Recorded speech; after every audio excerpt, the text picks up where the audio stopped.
Hey, Kiko, welcome to the show. Hey, thank you for having me. What's going on, Keith? What's going on, Will? Yeah, great to have you.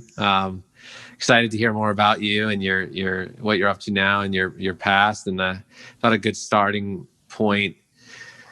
Just intrigued about your journey here. I know that you spent a lot of time acting. You're a TV actor. You did some film. Like, really curious. Just let's kind of start there. Like, what was it like to be an actor?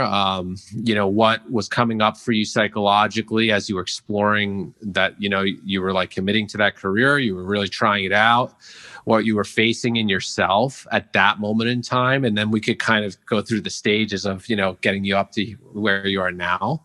So maybe let's start us off there. Like, what were you thinking about, and as yourself, as a person, as an actor, and you were a visible actor. I actually, I saw you a few times. Like when your name came by, I looked you up. I was like, oh, I know who this is. So just what was that like? It's kind of like you were there, the way you were just talking when I first started. To be honest with you, where I was at mentally when I first started, I never wanted to become an actor. I thought it was kind of corny growing up, and I was a very different type of hands-on person. And a couple of friends of mine pretty much kind of convinced me over the course of 2 years just to try it out. I ended up getting on a stage and I had stage fright. And I was freaking out. Most of my life I was scared. I was scared of my dad growing up. And there was, our parents' generation didn't necessarily have a lot of tools that we have and the support. Some of their tools were might have been drugs and alcohol, and that's it. But we have a lot more tools now. So when I got on that stage, it was like the culmination of all those fears, and I had stage fright. And I just remember like the side of my face was burning. I couldn't talk. And my body was locking up. And I was in this class trying to deliver these lines on this sort of showcase night. And my teacher she interrupted the scene. And she was like, Kiko, just talk. Just talk. And I'm like, yeah, I'm fucking trying. I'm trying, but I can't get it out. Right. And, and I got off that stage and I kind of shook it off, and I kind of cursed at myself, and I said, F that, I'm like, what was that? That wasn't me. That wasn't the truth. And what was all this fear and this blocking down and this personality? And that's, my mom has always called me her sunshine, and I wasn't shining, And so that's when I really committed to it. It was really about an effort, my path and my commitment to be more me and to be true to myself, because at that point I was a liar to myself.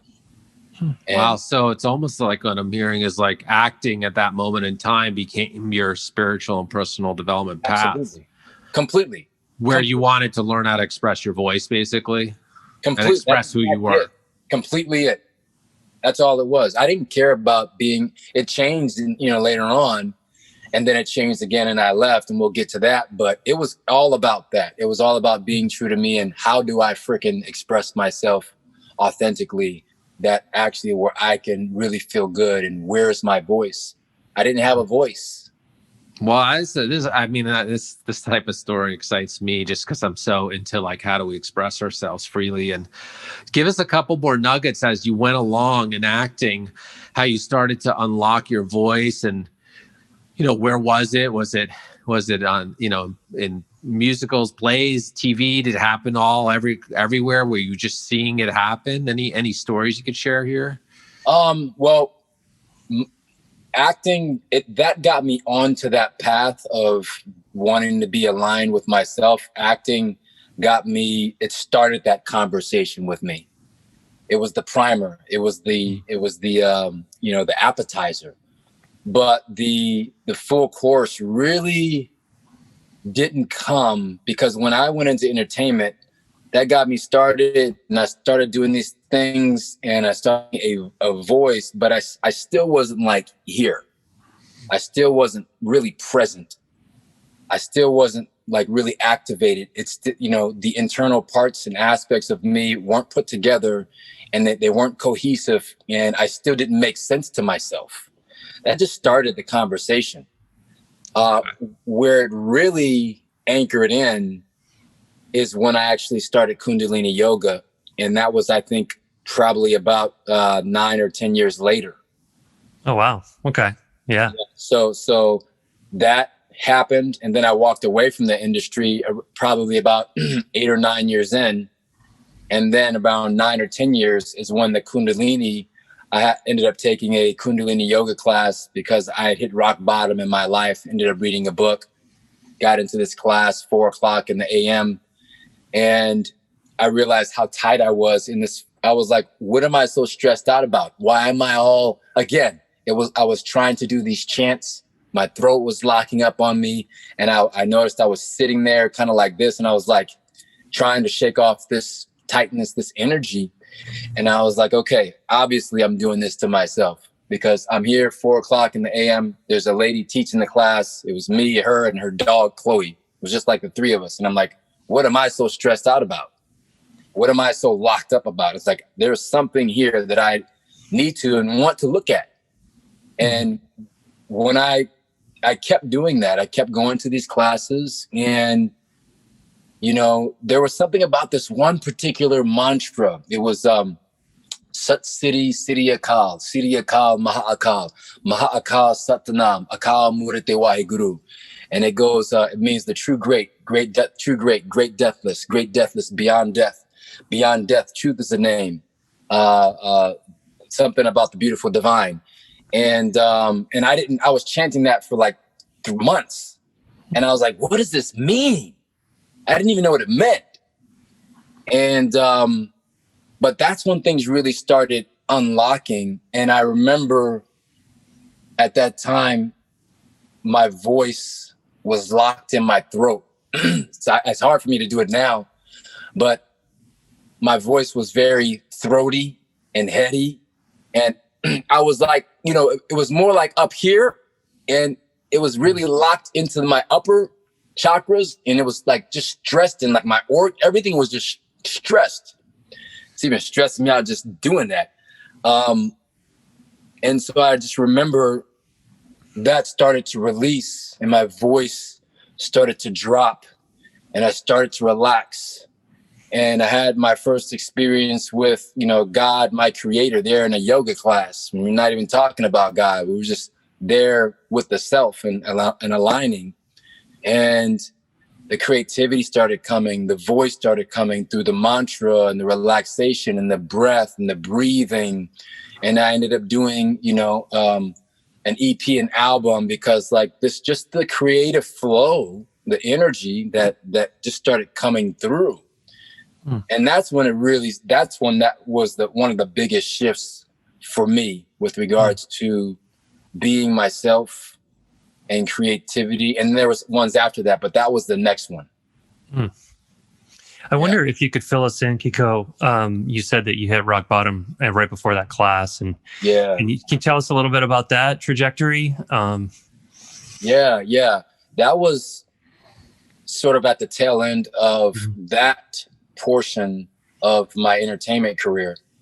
And I walked away from it because it just, there was a point in time where I was like a fork in the road, and I was offered this part in the show. Remember that show Heroes back in the day? Yeah. Wonderful show, right? Yeah. So I had a part on there, and it was going to get bigger, but I had a fork in the road, and it was like, okay, either you're going to invest in your own spirituality, which is what you truly want.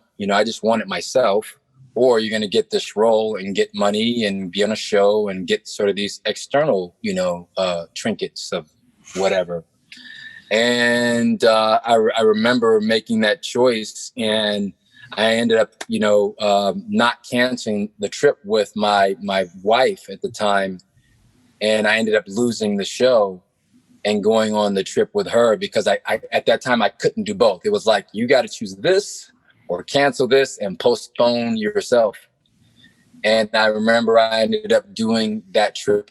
And so I started going down that path of like really investing and sacrificing for myself, but really getting myself. And then I really Kiko, just that right before you made that choice, was it pretty intense for you about the choice? Were you like kind of in a crisis of like, what do I do here? Which way do I go? Or was it a little more mellow for you and you were kind of calmer and was able to just kind of think through it? Yeah, I was more so calm. I was clear about, what was important. I didn't want to make the choice. I wanted to try to, have both.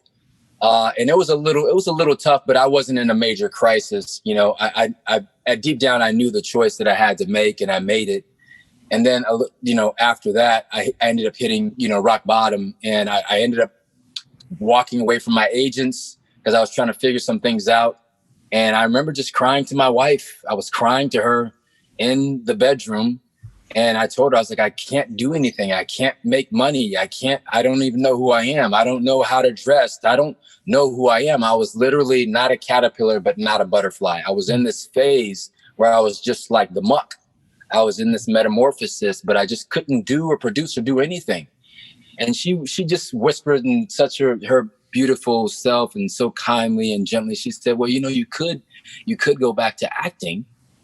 And I was like the biggest light bulb. I was like, oh yeah, that's right. I do know how to act. I have all these bills piling up and I do know how to make money doing that. That's how gone or deep I was into, excavating myself, that I had forgot in the external world that I could actually make money doing acting. I had been doing professionally for 8-9 years already at that point, 10 years. So that was my rock bottom.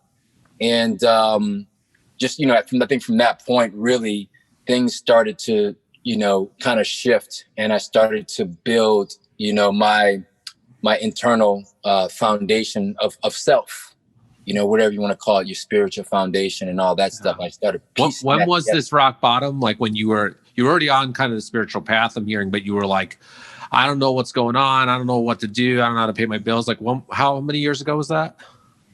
I think that was in 2009. Okay, so some good amount of time ago. Yeah, yeah, that was in 2009, and it was. I basically I went through these phases. I was going through these phases. I basically dropped my ego. I said, you know what, I'm not investing in the things that I built with my ego, because I know that I'm going in another direction. I want to know who I am, my spiritual self. I want to have that spiritual strength. And I didn't have that strength. Now, the thing about my wife at the time, she had that. I really committed in the relationship with her, like back in 2004 is when we bought the house. The thing about her is that she had something when I met her. She had something that my soul self wanted, and I wanted it for myself. She had herself.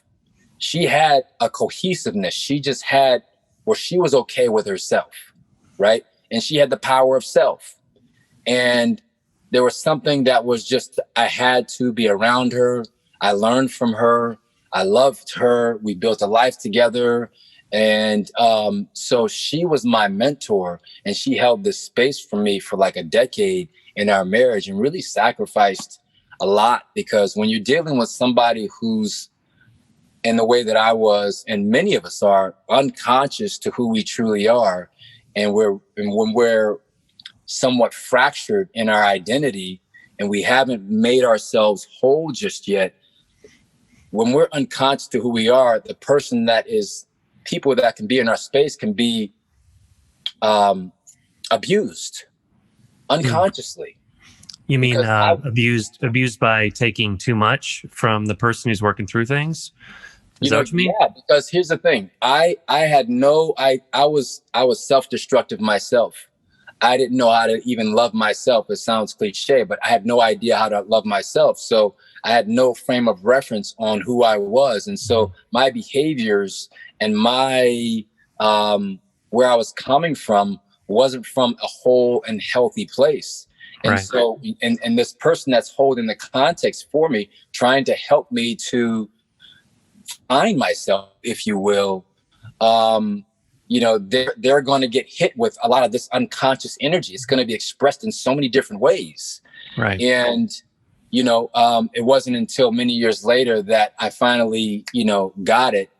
And, you know, it was literally when we were co-parenting. We had decided that we were going to complete our marriage, and we completed it. We were co-parenting. She ended up having a boyfriend later on, and she came to me and she said, you know what, I have a, my heart, I want to give, I'm locked up. My heart is locked. And I would love it if you gave me your blessing so I could give my heart to this man. And it was very impromptu. And we had a completion ceremony, and it was the most amazing thing that I've ever been a part of, more amazing than our wedding.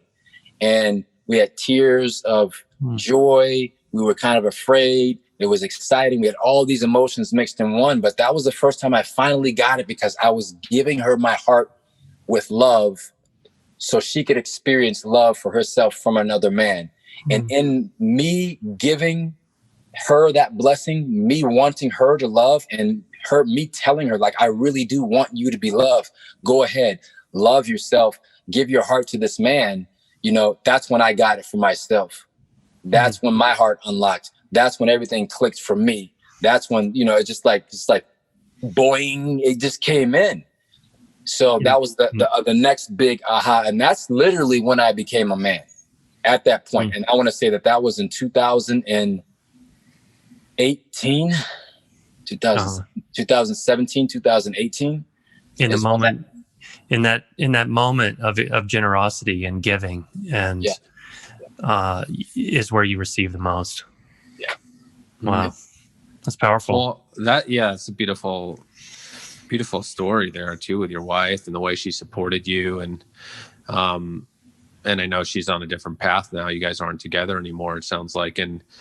But then I also know, so 2018, so I saw that you're more now involved with, like, you did some work on empowering men of color, right? Isn't that more current now, that you're doing some work with trying to help men also get empowered? Is that one of the things you're up to now? Absolutely. You know, and I want to take it back for a second. It's sure. Interesting for what I'm about to say, but me and my former wife are more together now than we've ever been in our entire lives. I just came back before this interview here. Before this, I just came back from her place, helping her to rearrange some stuff in her shed, because, you know, some of the things are kind of heavy. And so I just spent an hour and a half or whatever going over there and helping her. And that's the biggest joy, that I'm able to go over there and help her. And now I'm finally able to show up properly, because throughout my entire marriage with her, I just didn't know how to show up. And it's okay.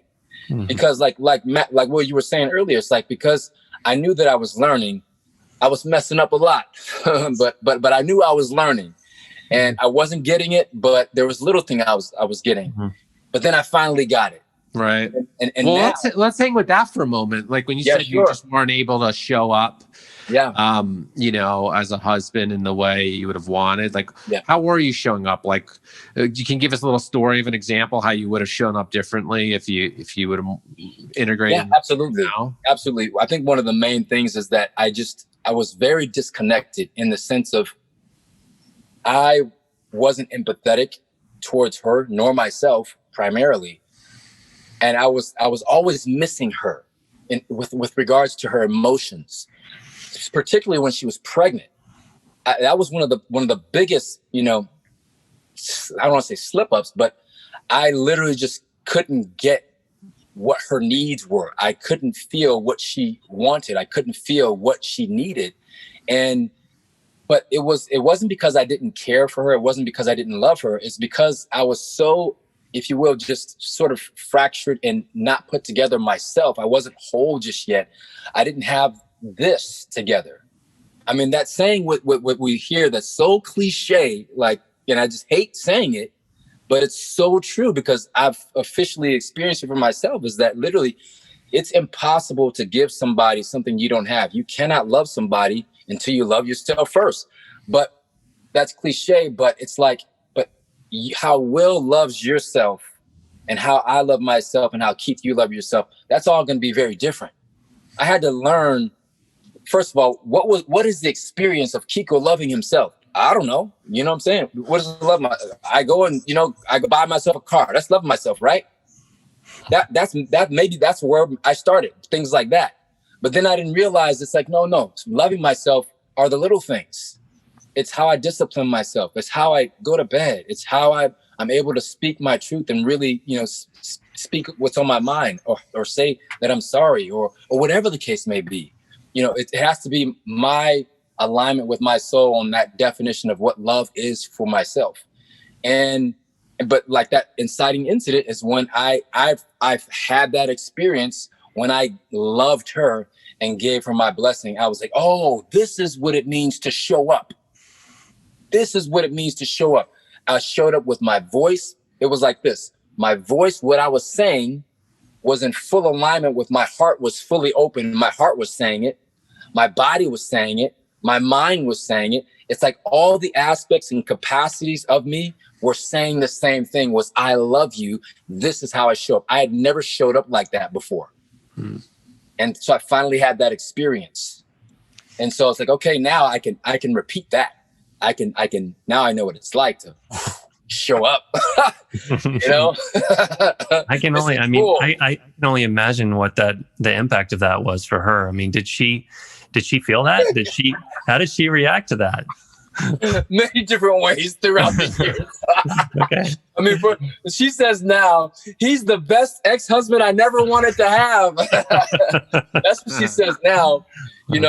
On that day, it was a blessing. But then she was angry with me for a little while because she was like, well, why couldn't you, why does it have to be after I leave you or whatever? And I was like, well, I didn't freaking put the timer on this thing and say, oh, I'm going to do it after you, after this happens. Right. This is divine agreements we have. This is karmic stuff. This is on divine timing. This has had nothing to do with, me and this and stuff like that. So, yeah, but now we are totally good. You know what I'm saying? We're literally a force of love. She's my best creative partner in the entire planet. I mean, we're doing some amazing things together. We have like lots of plans, and the people, whoever I end up being with, that's just something they need to understand. And for anyone, it's like, well, that's weird. It's like, it's actually not weird at all. It's actually very, very normal. It's like, we're all a big tribe. And just because like we change you don't leave the tribe just because the roles may change. You still take care of the tribe. Right. You see what I'm saying? You don't freaking leave the tribe just because, oh, this is not working out between me and her, so I'm going to leave the entire tribe, or I'm going to shun this person inside. No, you still operate like a tribe. You still take care of each other. You still love each other. You know what I'm saying? You just got to put your own little emotions in place and put them in order and like work through that. Heal that stuff. Woman up. Man up, whatever, you know what I'm saying? Yeah. And do the work. Yeah. How is your, we talk a lot about mental health on this podcast. Yeah. Like, I'm curious for you, like, what your mental health was like through this journey of yours. Did you ever struggle with your mind and your emotions in a way that was like really, disordered and disturbing? Or was your mind, mental health more in a stable way in your constitution? Like, how's that journey been for you? I was like stably unstable. I think where I was unstable, I know where I was unstable in a major way was, it's kind of like I was basically on the spectrum. The way that I saw things wasn't the way they were happening. It wasn't in large part how people were experiencing me or the situation that I was a part of with them. And it was like when I remember at the tail end when we really had already completed our marriage, she was like, well, since it's over now, I might as well tell you these things I was avoiding, I wasn't going to tell you. I'm going to tell you now. I was like, well, all right, great. She ended up telling me some things about some situations, how people, some friends of ours, really got deeply offended by like my behavior. And she had told me how they took that. And I was like, I remember that. I was like, had no idea. Like, I didn't see it that way. And I was like, I'm not, and I wasn't disagreeing with her or them, but I was like, I saw that completely different. And I was like, but I get what you're saying. I was like, and she told me like, I don't know, 2 or 3 of those instances. I was like, okay, I'm like, hold on a second, dude. I was like, I'm missing something here. Something's wrong. You know? I wasn't like the type that would, try to, be suicidal or anything like that. I was stable in that sense, but how my perspective and how I saw things was very skewed. Right. How would you just, what would you ascribe that to, Kiko? Because I think I know what you're talking about, and I certainly have been there myself in my journey with mental health and with my life and with my ex-wife. And when you reminded me of when my ex-wife was pregnant and the crazy things I did. But how would you, in your frame, like how do you think about that? Like the way that you were seeing things differently from people around you, and where that kind of filter or that bias or however you would call it, where did that come from for you, do you think? Well, as soon as she told me those things, as soon as I said something's wrong, I literally picked up my phone and I called my dad right away. And in a loving way, but I pretty much was like, Dad, what's going on? I was like, what's going on with me? I was like, because I heard that him and my sister is sort of like a, I don't know, not a psychologist, but she does some sort of therapy and all that sort of stuff, right? And they had said I think over the years at some particular aspect, whether I had not a disorder or ADHD or if they thought that I was on the spectrum in some particular way, because the way that I approached things, or way that I saw things, or I didn't get certain things, but I got other things. Mm-hmm. So it probably had something to do with that. I never had like an official diagnosis. But what I do believe that I was having some sort of fractured, skewed experience that was basically an imbalance in some particular way. That's just what it is. Yeah. But I also know that consciousness will cure anything. High doses of consciousness will freaking mega cure doses. Right. Yeah. That's Right. great. Like one of my mentors that told me, he said, Kiko, people don't have free will. They only have free will within their level of consciousness. It's like, if you want someone to choose something else, you have to expand their consciousness. Then they can actually choose it. But until then, you can't expect them to choose it. So over the years, just my pure dedication of love of just life and growth and evolution and wanting to be this just better and better and better and better in whatever way, that just brings in more consciousness, and that alone is what I truly know in my experience aligned everything for me.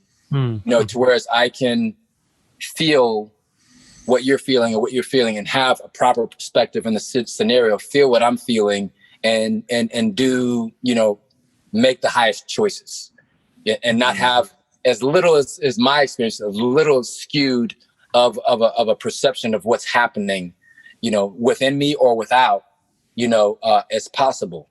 So, and that just comes with the Kundalini yoga, the breath work, eating that proper diet, being in nature, listening to myself, having a relation with myself, hearing myself talk, just all those different things, paying attention to my inner world and cultivating that, and then allowing that to naturally express itself in a hopefully balanced and healthy way. Yeah, nice. Do you have a lot of routines these days that are keeping you aligned? Like, are you a guy that's like really gotten connected to like maintaining routines that help you and things? Like, what's your days look like?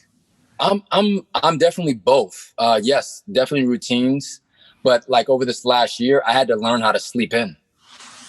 I had to learn how to sleep, because with like the 4 o'clock to 4 a.m. yoga classes, I was doing that for years. And, there was a time for a few years that I was doing meditations every day and doing this particular mantra for like, 30 minutes. So there's times in my life where there's an order for a certain level of that sort of dedication and consistency. And, but there was that time that I'm actually in the tail end of right now where I had to learn how to love myself. And for me, it was learning how to sleep in and learning how to stay in the freaking bed until my eyes just popped open. And you know what I'm saying? Instead of just forcing myself to get up. Because at one stage of my life, loving myself was forcing yourself to get up. But then later on, a few years later, it was like, now love yourself by keeping your butt in the bed. So I have different routines. Like right now, I'll just say, the most important routine right now, I'll say, is my nightly routine, because that's the one that sets me up for the next day. And I always start like the day before, how I get into my evening, before so I can wake up properly. Because if I can wake up properly, that's setting me straight. But that's also predicated by the night, how I go to sleep. So yeah. What does that look like? Yeah. So for me, like my phone goes off, my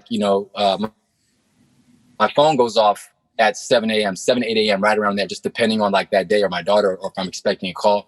But basically from 7 to 9, I have that transition period. My phone really goes off.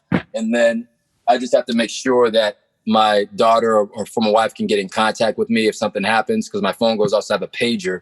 So that's just really dedicated for them. So I don't have to worry about that. So this can actually go off. So I have my boundaries, healthy boundaries with this. That's like the main thing right there, because I think that's where a lot of us can go wrong, is we don't understand how destructive this can be to our psychology. So there's that. And then getting into bed at a certain hour and, drinking my water and making sure that, I have my sacred time. So I might even go out on a walk at night. Sometimes I do a fire. Sometimes I play my drum. Sometimes I say, okay, no, I need to watch a movie that I enjoy. And then getting to bed at a decent hour.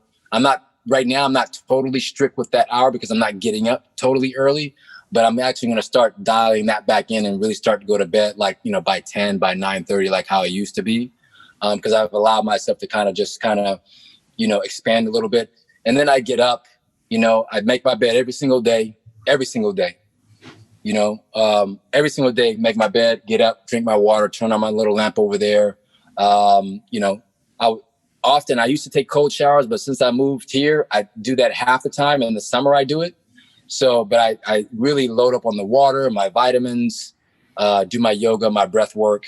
And, I look at my plans for the day, and I do that the night before as well. And then I look at my plans and I do my reading, and that kind of like gets my day going. And then get out and do my exercise, my yoga and things like that, run, do things like that. So that's how I get going though. Yeah, great. Well, let's get back to the question I asked before about what you were up to recently and empowering men. Sure. You had I think it was like a Men of Color kind of conference or something. Can you say more about what that was or is? Yeah,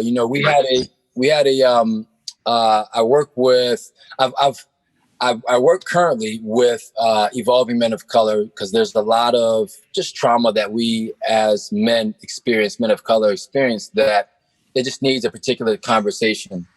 And it's really about us coming into balance and healing, and a whole, whatever it takes for us to come into that sort of balanced, loving space, peaceful space for ourselves. But I started working with women for about a decade. I was working in the female empowerment realm.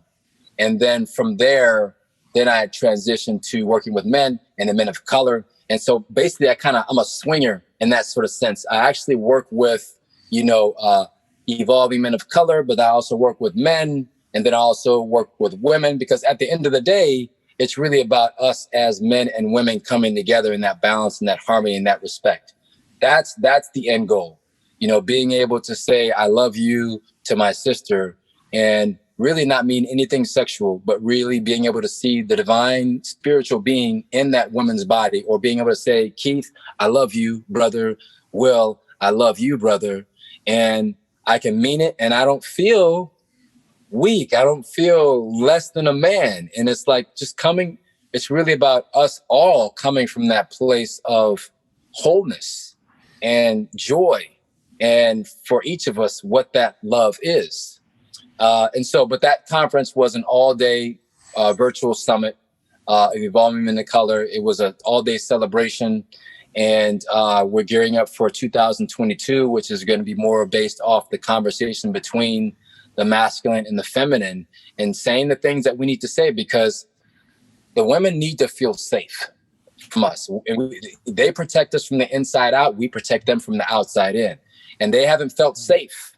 But we need to do our job as men, not just men of color, all men of color, and do our job and protect the divine feminine energy, that yin energy from the outside in, because and they do their job for the most part protecting us from the inside out. And they're just as strong as us, but we create that balance together. So 2022 is really about bringing that whole conversation together, and with that sort of love and respect and balance. It has to happen. It can only come to that balance. Kiko, you said something that stood out to me. You said evolving men of color need a particular conversation. Yeah. Can you say a little bit more about that? Well, everyone has different things that they go through, and especially with the climate right now, just like, you know, we have different realities, and just like, say, for example, the police and black men, we all know what's on the move, the news right now, and what's always being put out there. So there's a different reality that men of color experience than other men, and then there's the collective that we all men experience, you know? So, but with men of color, there's just like addressing that sort of reality. When we go out into the world, there's a different level of concern, just as men of color, that we have when we see a police car. Yeah. Right. There is 100%. There is an adjustment. There is one way or another whether we handle it well or not, there is an adjustment that we have made or have to make with regards to how we just seeing a police car. You know, there's a preparation. There's okay, you know, either you handle it this way and there's going to be fight, or there's this. I'm educated and I know my constitutional rights, my Bill of Rights, and I know what I'm going to record. I'm going to put my window up 2 inches. I'm going to actually close all my other windows, make sure I lock my doors, get my recording device. It's like those types of things have just become like, you know, there's just a different experience, you know? So, so the growth and those things, those conversations and things need to be addressed as we talk about how we evolve to go forward, because we can't evolve without healing the pains. We have to address the pains. We have to address the energy blockages. We have to, you know, address the things that we're not saying and our concerns and things like that. So, yeah, that's really those sorts of things. And what does it take for us to move forward, you know? Yeah. Yeah, I mean, one of the most powerful conversations Keith and I have had on this show is we spoke with Resma Menachem, who he wrote a book called My Grandmother's Hands, basically detailing this huge structure of racism in America over multiple generations, and like this intergenerational trauma, and it just really, his book really helped me to understand the difference in a whole different way of what you're talking about, of what a man of color faces in the world, the kinds of concerns he needs to have are very, very different from what someone who looks like me needs to be concerned about out in the world. And it just brings up for me like how much healing there is to do. Yeah. And, you know, I just want to be, I want to figure out ways that I can help people like you do the work that needs to happen, and to be a part of the solution. Yeah. Yeah.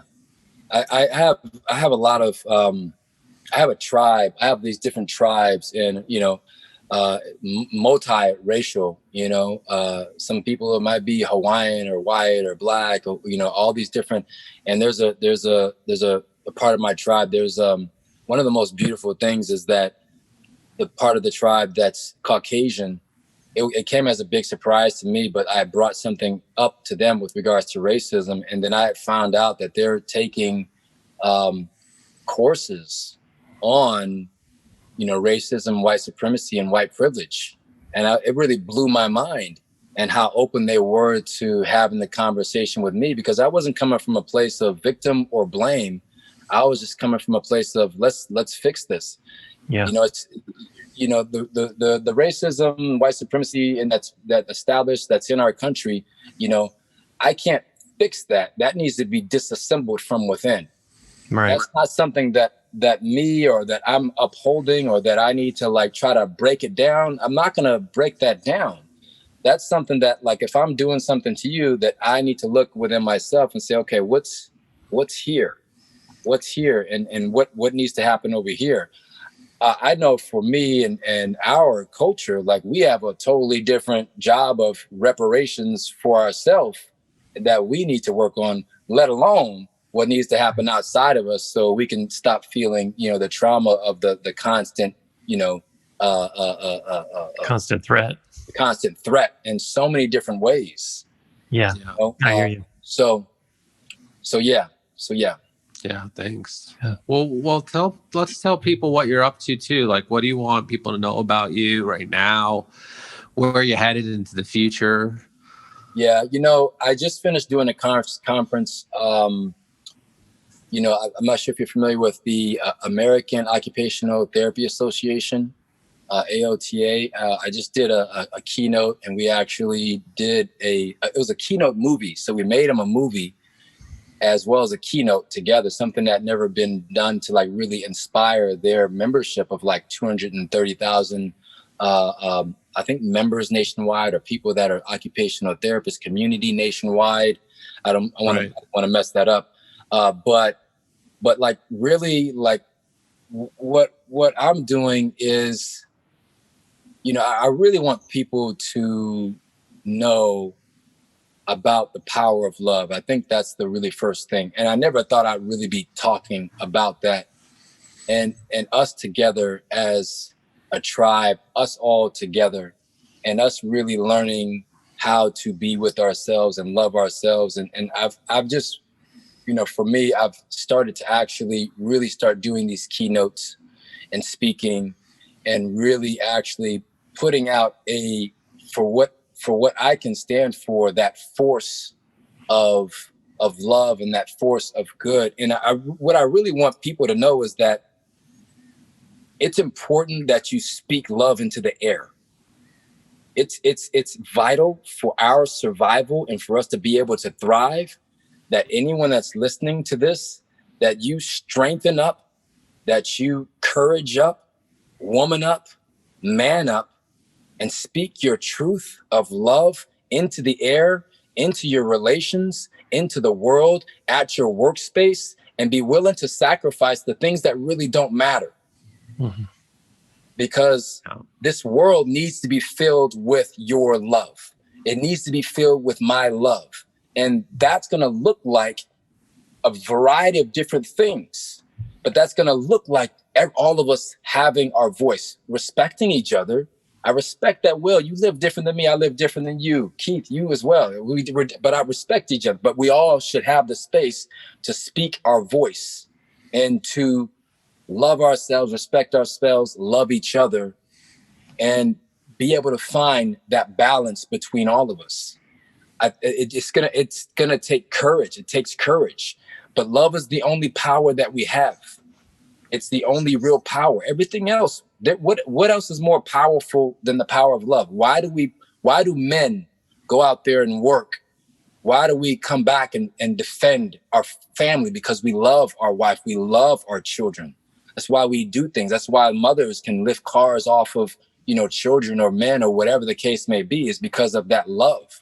That love is the only real power that there is. So if there's anything that I want people to know, it's gonna be, I mean, that's what I stand for, but that's also, I want to help to put that love, bring love on the map even more. And that's Nice. a collective thing. It's not just Nice. you, it's all of us. Well, that's beautifully Beautiful. said. So we asked this question. You've already probably answered this, but I'll have you redo it and distill Sure. it down. We asked everybody the same question. The last question is, if you had a billboard that had a paragraph on it that every human would see once in their lifetime, you get to tell them like 3 to 5 sentences. What would you say to that person? You are the only one.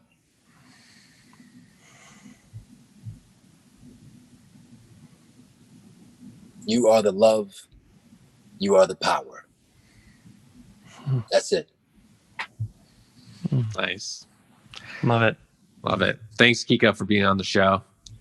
Thank you. Love you, brothers. Appreciate you. Great to meet you, Kiko.